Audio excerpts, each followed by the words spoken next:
Swift, We Are Never Ever Getting Back Together on kappaleen nimi ja kello näyttää 20 minuuttia eli 9. Yleensä jatkoilla se tarkoittaa sitä, että ei muuta kuin biittiä huuleen. Getting back together. Biitti huulessa. Biitti huulessa, eli Yle X jatkoen ikioma musiikin erikoinen ohjelmaosio. Joo, kappaleita vuosien takaa, sellaisia biisejä, jotka kenties ovat olleet vähän unholassa, mutta ne ansaitsee paikkaansa, tulee jälleen soitetuksi. Isoja biisejä, hyviä biisejä.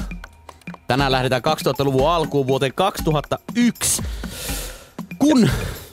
silloin tapahtui valitettavia asioita. Joo, siis oikeastaan yksi tämmöisen niin pop-maailman surullisimpia tapauksia sattui 2001 vuonna, koska amerikkalainen 22-vuotias laulajatar Aaliyah menehtyi silloin. Lento-onnettomuudessa musavideon kuvauksissa taisi olla Bahamalla vai oliko Barbadoksella, en ihan varmaa, mutta jossain tuolla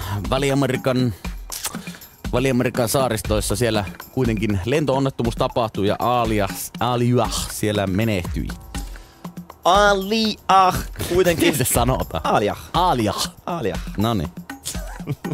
Mä itse asiassa huomasin jo tänään päivällä, että sulla oli vaikeuksia. Aaliyah vai Aaliyah? Aaliyah. Kyllä. Ei ehkä noin vahva se niinku Aaliyah. No ne pehmytä. Mutta ei yah, vaan Aaliyah. Aaliyah. Ei se nyt mistään Lähi-idästä ollut. Aaliyah. No. Aaliyah. Oliks tuonne? En mä tiedä, miten sä osaat lausua se jotenkin niinku. No Aaliyah. No miten muuta se voi lausua, jos se kirjoitetaan A-A-L-I-Y-A-A? Aaliyah. No, eikö se on edelleenkin pehmeämpi se loppu? Aaliyah. Kaikki kuitenkin tietää, kenestä artistista on kyse varmasti. No kenties, Aaliyah Dana Hutton. Aivan käsittämätöntä oikeesti. Aaliyah! Ei nuin. No kun se kuulostaa ihan siltä. Aaliyah. Neidin isoin hitti. Try Again.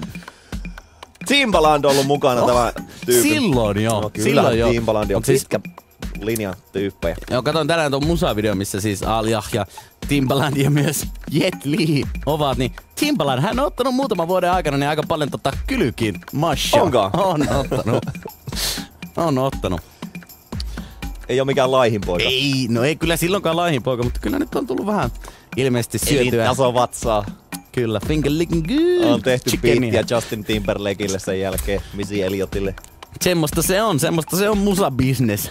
Ja tää kappale Try Again, tähän löytyy siis Romeo Must Die -leffan soundtrackilta, jossa myös Aaliyah näyttelee. Miten sä osaat lausua sen tuolleen? Niin ihan, että se olisi jostain Marokosta kotoisin. Aaliyah! Hänhän oli ihan amerikkalainen. Oli, kyllä. Hän oli juuri sellainen. No niin, biisi soimaan. Try Again. Mitään muuta kuin mahtava biisi. Aaliyah ja kappale nimeltä Try Again. Tässä on tää legendaarinen. Tää on niin hyvä.